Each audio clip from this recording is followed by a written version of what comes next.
ದೀರ್ಘಕಾಲದ ಕಾಯಿಲೆಯಾಗಿದ್ದು ಪ್ರಪಂಚದಾದ್ಯಂತ ಲಕ್ಷಾಂತರ ಜನರ ಮೇಲೆ ಪರಿಣಾಮ ಬೀರುತ್ತಿದೆ.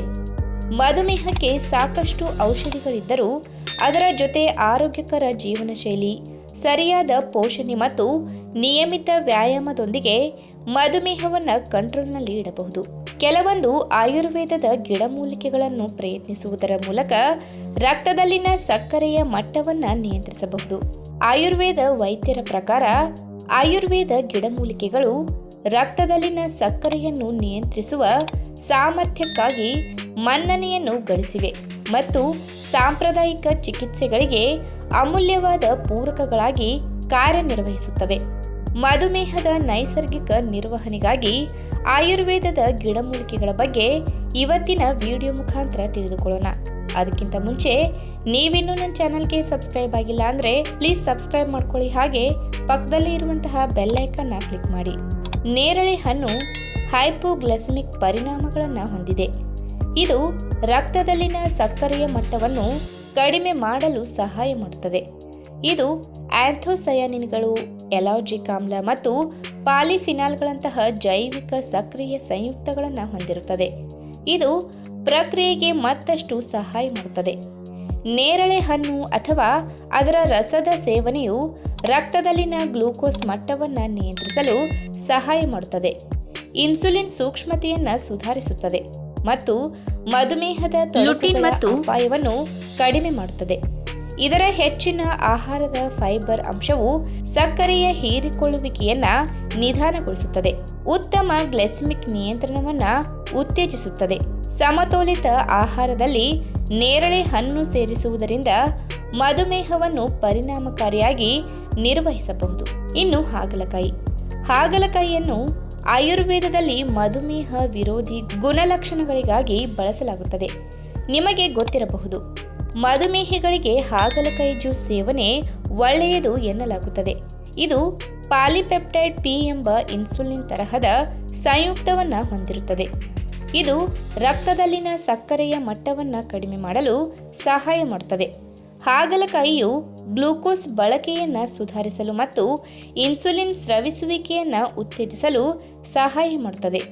ಇದು ಮಧುಮೇಹ ನಿರ್ವಹಣೆಗೆ ಅತ್ಯುತ್ತಮವಾದ ಆಯ್ಕೆಯಾಗಿದೆ. ಇನ್ನು ನೆಲ್ಲಿಕಾಯಿಯು ರಕ್ತದಲ್ಲಿನ ಸಕ್ಕರೆಯ ನಿಯಂತ್ರಣ ಸೇರಿದಂತೆ ಹಲವಾರು ಆರೋಗ್ಯ ಪ್ರಯೋಜನಗಳನ್ನು ನೀಡುವ ಪ್ರಬಲವಾದ ಆಯುರ್ವೇದದ ಮೂಲಿಕೆಯಾಗಿದೆ. ಇದು ವಿಟಮಿನ್ ಸಿ ಮತ್ತು ಉತ್ಕರ್ಷಣ ನಿರೋಧಕಗಳಲ್ಲಿ ಸಮೃದ್ಧವಾಗಿದೆ. ಅಷ್ಟೇ ಅಲ್ಲದೆ ಮೇದೋಜೀರಕ ಗ್ರಂಥಿಯ ಕಾರ್ಯವನ್ನು ಸುಧಾರಿಸಲು ಮತ್ತು ಇನ್ಸುಲಿನ್ ಸ್ರವಿಸುವಿಕೆಯನ್ನು ಹೆಚ್ಚಿಸಲು ಸಹಾಯ ಮಾಡುತ್ತದೆ. ನೆಲ್ಲಿಕಾಯಿ ಆಕ್ಸಿಡೇಟಿವ್ ಒತ್ತಡ ಮತ್ತು ಉರಿಯೂತವನ್ನು ಕಡಿಮೆ ಮಾಡಲು ಸಹಾಯ ಮಾಡುತ್ತದೆ.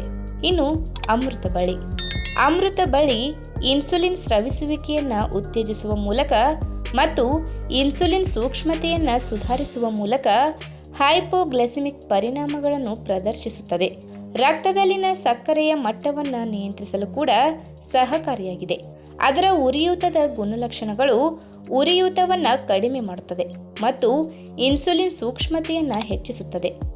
ಅಮೃತ ಬಳ್ಳಿಯ ಉತ್ಕರ್ಷಣ ನಿರೋಧಕ ಗುಣವು ಮೇದೋಜೀರಕ ಗ್ರಂಥಿಯ ಬೀಟಾ ಕೋಶಗಳನ್ನು ರಕ್ಷಿಸಲು ಸಹಾಯ ಮಾಡುತ್ತದೆ ಮತ್ತು ಮಧುಮೇಹಕ್ಕೆ ಸಂಬಂಧಿಸಿದ ಆಕ್ಸಿಡೇಟಿವ್ ಒತ್ತಡವನ್ನು ಪ್ರತಿರೋಧಿಸುತ್ತದೆ. ಮಧುಮೇಹವನ್ನು ಕಂಟ್ರೋಲ್ ಮಾಡಲು ಅಮೃತ ಬಳ್ಳಿಯನ್ನು ಸೇರಿಸುವುದರಿಂದ ಸ್ಥಿರವಾದ ರಕ್ತದಲ್ಲಿನ ಸಕ್ಕರೆ ಮಟ್ಟವನ್ನು ಕಾಪಾಡಿಕೊಳ್ಳಲು ಮತ್ತು ಒಟ್ಟಾರೆ ಯೋಗಕ್ಷೇಮವನ್ನು ಉತ್ತೇಜಿಸಲು ಸಹಕಾರಿಯಾಗಿದೆ. ಇನ್ನು ಆಯುರ್ವೇದ ಗಿಡಮೂಲಿಕೆಗಳು ಮಧುಮೇಹಕ್ಕೆ ಸಾಂಪ್ರದಾಯಿಕ ವೈದ್ಯಕೀಯ ಚಿಕಿತ್ಸೆಯನ್ನು ಬದಲಿಸಲು ಸಾಧ್ಯವಿಲ್ಲವಾದರೂ ರಕ್ತದಲ್ಲಿನ ಸಕ್ಕರೆಯ ನಿಯಂತ್ರಣ ಮತ್ತು ಒಟ್ಟಾರೆ ಮಧುಮೇಹವನ್ನು ನೈಸರ್ಗಿಕವಾಗಿ ನಿರ್ವಹಿಸುವಲ್ಲಿ ಅವು ಮಹತ್ವದ ಪಾತ್ರವನ್ನು ವಹಿಸುತ್ತವೆ.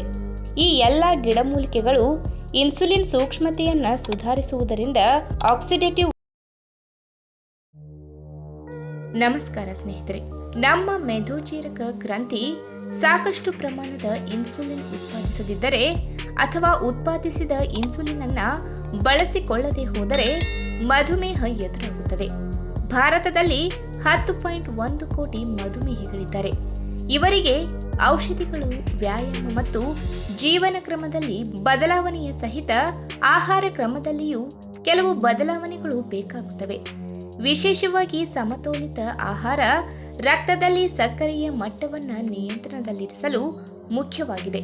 ನಮ್ಮ ಅಡುಗೆ ಮನೆಯಲ್ಲಿರುವ ಈ ಸರಳ ಸಾಮಗ್ರಿಗಳು ಅಡುಗೆಯ ರುಚಿ ಮತ್ತು ಪರಿಮಳವನ್ನು ಹೆಚ್ಚಿಸುವ ಜೊತೆಗೆ ಮಧುಮೇಹ ನಿಯಂತ್ರಣಕ್ಕೆ ಅದ್ಭುತ ಬೆಂಬಲವನ್ನು ನೀಡುತ್ತವೆ. ಅರಿಶಿನ, ಕಾಳುಮೆಣಸು, ಹಸಿ ಶುಂಠಿ, ಬೆಳ್ಳುಳ್ಳಿ, ಜೀರಿಗೆ, ದಾಲ್ಚಿನ್ನಿ ಇತ್ಯಾದಿಗಳಲ್ಲಿರುವ ಉರಿಯೂತ ನಿವಾರಕ ಗುಣ ಒಟ್ಟಾರೆ ಆರೋಗ್ಯವನ್ನು ವೃದ್ಧಿಸುತ್ತವೆ.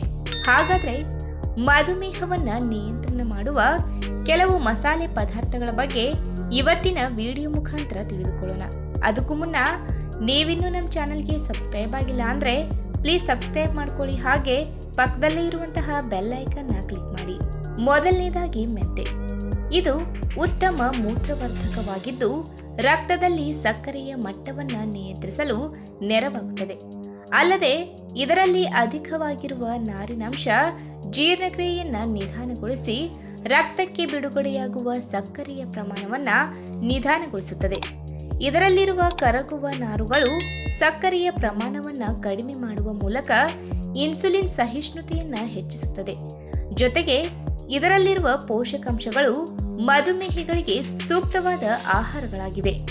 ಇನ್ನು ಎರಡನೇದಾಗಿ ಬೆಳ್ಳುಳ್ಳಿ. ರಕ್ತದಲ್ಲಿರುವ ಸಕ್ಕರೆಯ ಮಟ್ಟ, ಒಟ್ಟು ಕೊಲೆಸ್ಟ್ರಾಲ್ ಮತ್ತು ಲಿಪೋಪ್ರೋಟೀನ್ಗಳನ್ನು ನಿಯಂತ್ರಿಸುವಲ್ಲಿ ಬೆಳ್ಳುಳ್ಳಿ ಪ್ರಮುಖ ಪಾತ್ರ ವಹಿಸುತ್ತದೆ.